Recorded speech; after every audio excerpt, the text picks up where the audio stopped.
Olá, estudantes da segunda série do ensino médio. Eu sou a professora Amanda Gonçalves, de Biologia, e o tema da nossa aula hoje é Reino Animalia, Conceitos Fundamentais 1. Vamos então ao objetivo da aula: compreender os tipos de reprodução dos seres vivos. E já começamos aqui com essa história em quadrinhos, onde ali diz, cansada da solidão, Hortência resolveu acabar com tudo. Pegou uma faca e se cortou. As planárias, porém, têm uma alta capacidade regenerativa.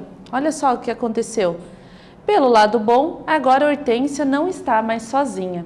Então, esse é um tipo de reprodução que nós vamos ver nessa aula. E aí, vocês já sabem? Todos os seres vivos se reproduzem da mesma maneira? O que vocês acham?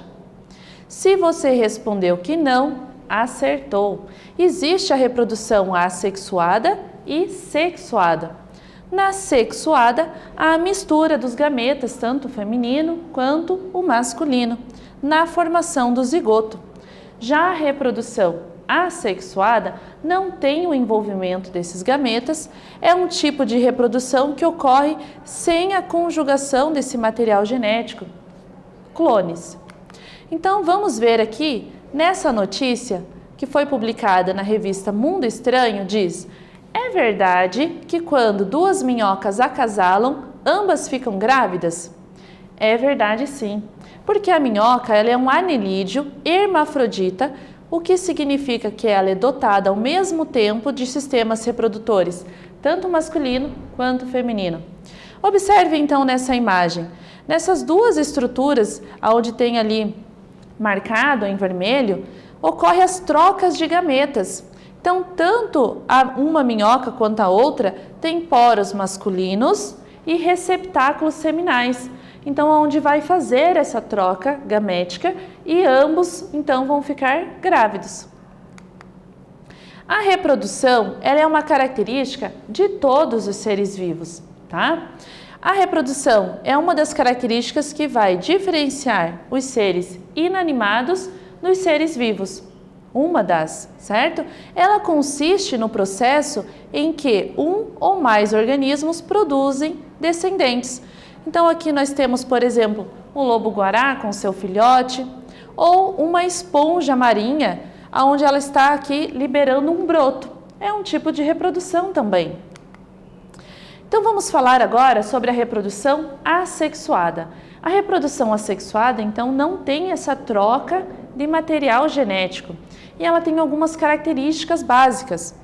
Ela é mais rápida, ela é econômica para o animal, não vai gastar tanta energia, agâmica, que não tem esse envolvimento de gametas, e tem uma baixa variabilidade. O que é isso? Como ela vai gerar clones, não vai ter esse compartilhamento de material genético vindo de um ser feminino e outro masculino, então ela não vai ter tanta variabilidade, vai ser exatamente a cópia do material genético da célula mãe ou do organismo progenitor, digamos assim. Então nós temos alguns processos, alguns tipos de reprodução dentro dessa assexuada.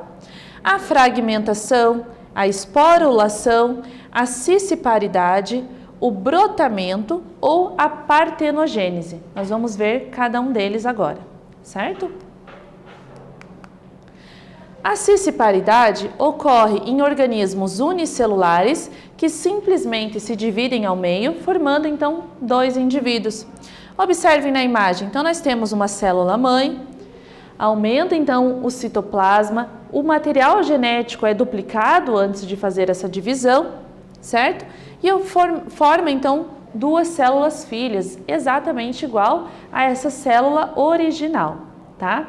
Aqui no caso eu tinha utilizado o termo progenitor, mas na verdade é a célula original, tá legal? Na reprodução assexuada.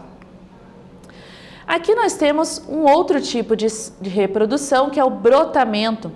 Isso vai acontecer, por exemplo, lá nos quinidários, nas hidras, nas esponjas marinhas, aonde ela começa a produzir um broto, esse broto se desprende do animal, cai no substrato onde ele vai se fixar e forma então um novo organismo, aqui no caso uma nova hidra. Então esses brotos, eles vão dar origem a um novo indivíduo, tá? Um outro tipo de reprodução assexuada é a esporulação, que acontece muito com os fungos. Então aqui nós temos um pão que está mofado, o bolor negro do pão, aonde nós temos então os fungos que vão liberar os esporos lá dentro do esporângio, certo? E essas células são especializadas na reprodução, aonde quando tiver um ambiente favorável, então vai acontecer esse processo de formação de um novo indivíduo, tá? São esses esporos. A fragmentação também é um tipo de reprodução assexuada. Observem na imagem que é o mesmo animal que foi utilizado lá naquela historinha, lá da tela do objetivo, aonde um ou mais fragmentos de um ser vivo se destaca, dando origem, cada um deles, a novos indivíduos iguais ao progenitor. Então, em qualquer parte que eu cortar esse animal, nós vamos ter partes formando, então, um novo indivíduo, certo? Aqui nós temos a partenogênese, que também é um tipo de reprodução assexuada, muito comum, por exemplo, que acontece com as abelhas. Existem outros animais que também têm esse processo, tá? É o crescimento e o desenvolvimento de um embrião sem que ocorra a fertilização. Então nós temos lá a abelha rainha, por exemplo, ela coloca os seus óvulos, aquele óvulo que é fecundado, que recebe o espermatozoide de um zangão, por exemplo, vai se transformar numa operária, tá? Ou numa nova abelha rainha, se ela receber mais nutrientes ali, se de repente essa abelha rainha principal escolher aquele ovo para ser a futura rainha. Já aquele óvulo que não é fecundado, que não tem ação ali do espermatozoide, ele vai se transformar então num macho, num zangão. Tá legal? Vamos então de atividade? Então na questão 1, temos também ali uma história em quadrinho e diz ali, os Jedi são personagens do filme Star Wars e pertencem a uma ordem de guardiões que dominam o lado bom da força. Por oposição, existem os Sith, cavaleiros Jedi, que sucumbiram ao lado sombrio da força. Analisando a tirinha, como você explica a relação existente entre as planárias e os tipos de reprodução? Observe então a história onde diz, se os Jedi fossem planárias. Então aqui, como seriam as lutas, não teriam fim. Vamos lá?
E aí, conseguiram responder essa questão?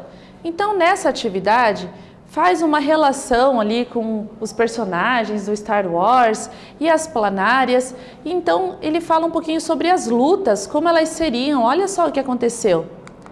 Então, as planárias, além delas se reproduzirem, então, sexuadamente, quando então há o envolvimento desses gametas, tanto masculino quanto feminino, por fecundação cruzada, também podem se reproduzir através de uma bipartição transversal. Então, é o que aconteceu ali na historinha, certo? Então, as espadas ali, quando cortam as planárias, vão formar novas, então essas lutas ali nunca teriam fim, certo?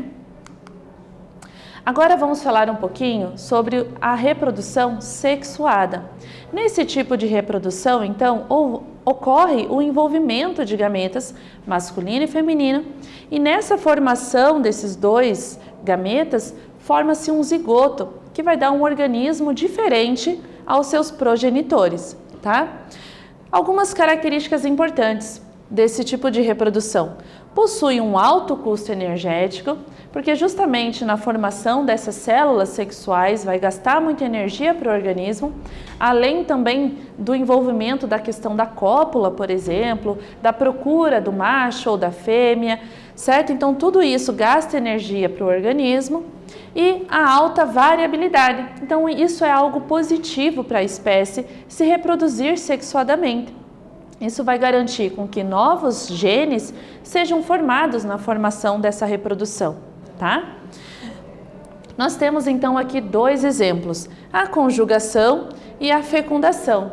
Nessa imagem nós temos ali, por exemplo, a leoa e o leão, mostrando então o óvulo que a fêmea produz. O leão produz o espermatozoide, quando eles se encontram, formam um zigoto. Esse zigoto, por sucessivas mitoses, um desenvolvimento embrionário que acontece com essa célula, forma então um novo organismo, um filhote. A conjugação acontece bastante com as bactérias, lá no reino Monera. Então é um processo onde tem as trocas de gametas, como vocês podem ver ali na imagem. Então nós temos uma célula doadora, com o seu DNA cromossômico e o seu plasmídio. O plasmídio é um DNA circular, específico dessas bactérias.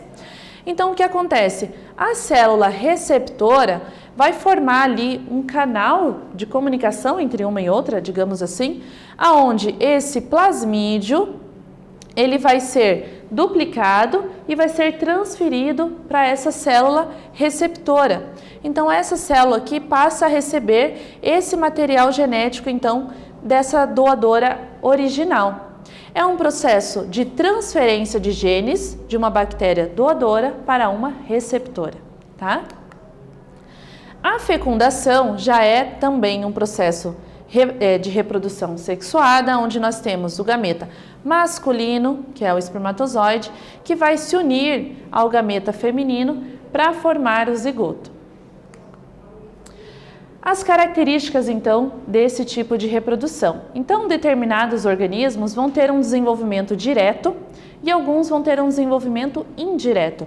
O que é isso? O indireto é quando o organismo, quando nasce, ele é completamente diferente ao organismo adulto, que é o que acontece no caso das borboletas. Observem a imagem A. O desenvolvimento direto, como vocês podem ver ali na imagem B, que mostra o desenvolvimento de uma traça, é quando o organismo nasce muito semelhante ao indivíduo adulto, ele apenas vai crescendo de tamanho, tá? Nós temos também com relação aos seres, as espécies que possuem dois sexos ou um sexo em cada indivíduo. Então, quando são chamados de monóicos, significa que dois sexos estão presentes no mesmo indivíduo, ou hermafroditas, por exemplo, como é o caso do caramujo, das minhocas ou os anelídeos. Então, os dois sexos estão presentes no mesmo indivíduo. E daí nós temos aqueles seres que são dioicos, que têm sexo separado. Então, nós vamos ter um organismo feminino e um organismo masculino, uma fêmea e um macho. Também se diferencia dentro deste grupo dos monóicos, nós vamos ter o monóico diclina, que é quando num mesmo organismo, por exemplo, numa planta, nós vamos ter flores que vão ser só masculinas e flores que são só femininas, mas não é a mesma planta. E uma monóica monoclina, que é quando a flor, por exemplo, ela vai ter estruturas femininas e masculinas, tá? E a dioica, então, são os sexos separados. Vamos então de atividade com mais uma historinha. Observem lá. Então, os caramujos são hermafroditas, macho e fêmea ao mesmo tempo. Então, eles estavam ali conversando no segundo quadrinho e diz: oi, beleza? Vamos fazer uma troca de casais? Daí ele diz: na minha carapaça ou na sua? Embora hermafroditas, os caramujos normalmente têm fecundação cruzada. Como será essa descendência levando em conta esse tipo de reprodução? Vamos lá?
E aí, conseguiram responder essa atividade? Então, uma sugestão de resposta é que esse tipo de reprodução leva a um aumento de variabilidade genética em relação à autofecundação e maior chance de adaptação das espécies ao ambiente. Então, o fato de fazer essa fecundação cruzada, essa troca de material genético, apesar de eles serem hermafroditas, vai contribuir para que esses animais se adaptem ao ambiente, certo? A reprodução sexuada também acontece nas plantas, certo? Ela é chamada então de alternância de gerações. Então, todas as plantas, algumas algas e alguns fungos realizam esse processo também de reprodução sexuada, quando durante uma parte da vida da planta ela vai ser haploide e uma outra parte dessa vida da planta vai ser diploide. Quando ela for haploide, ela é gametofítica, ela é um gametófito. Como diz o nome, gametófito significa que produz gametas, certo? Masculinos ou femininos. E quando ela estiver na fase diploide, ela é um esporófito, ela está na fase esporofítica, que é quando ela vai liberar os esporos e esses esporos vão se reproduzir assexuadamente, fazendo divisões celulares mitóticas. Então, observe na imagem. Então, nós temos aqui um organismo gametófito, aonde ele vai produzir, então, gametas. Esses gametas vai acontecer, então, uma fusão nuclear. O núcleo desse gameta macho ou fêmea vai se juntar, formando um zigoto. Esse zigoto passa por divisões celulares, que são as mitoses, forma, então, um organismo esporofítico. Esse organismo esporofítico libera os seus esporos e essa fase, então, como vocês podem ver, é a fase diploide ou 2N, tá? Que vai ter, então, o número de cromossomos ali duplicado. Quando entra na fase gametofítica, esses esporos, então, vão formar um novo organismo gametofítico com a metade do número de cromossomos, N, tá? Justamente para quê? Quando ele formar esses gametas, ele tem que ter a metade do número de cromossomos para quando se juntar o masculino com o feminino, formar um zigoto 2N, ok? Células diploides e haploides, então, as diploides possuem 2 cromossomos, como no caso os 2N, e haploides apresentam apenas um par de cromossomo, tá? E aqui vai ter 2 pares de cromossomos. Então, nós temos aqui, por exemplo, as células haploides. Os espermatozoides humanos têm 23 cromossomos. Os óvulos também têm 23 cromossomos. Por quê? Porque a nossa espécie humana, ao todo, tem 46 cromossomos. Então, quando juntou o óvulo lá da mãe com o espermatozoide do pai, formou então um zigoto e aqui estou eu com 46 cromossomos. Quando ocorre, então, uma alteração genética na formação dessas células, ela pode vir com um cromossomo a mais ou a menos. Porém, então, essas aqui são células haploides. As células diploide é quando o cromossomo, então, está duplicado. Observem a imagem, a diferença. Esse cromossomo duplicado, então, está presente nas nossas células somáticas, nas células gerais do nosso corpo, que não estão relacionadas com a reprodução. Tá legal? E eu com isso, professora, mas por que eu preciso aprender tudo isso, esses conceitos sobre reprodução? Ora, reprodução é uma característica inerente a nós, seres vivos. Aprender sobre ela, nós temos a capacidade de entender um pouquinho mais sobre os mecanismos básicos dos seres vivos, o funcionamento do nosso organismo, uma compreensão geral sobre a reprodução dos demais seres, sendo que ela é fundamental para a manutenção da espécie na nossa vida. Então, o que nós vimos na aula de hoje? Compreendemos um pouquinho os tipos de reprodução dos seres vivos e suas características, relacionadas então à reprodução assexuada e à reprodução sexuada. Eu espero que vocês tenham gostado da aula e até breve!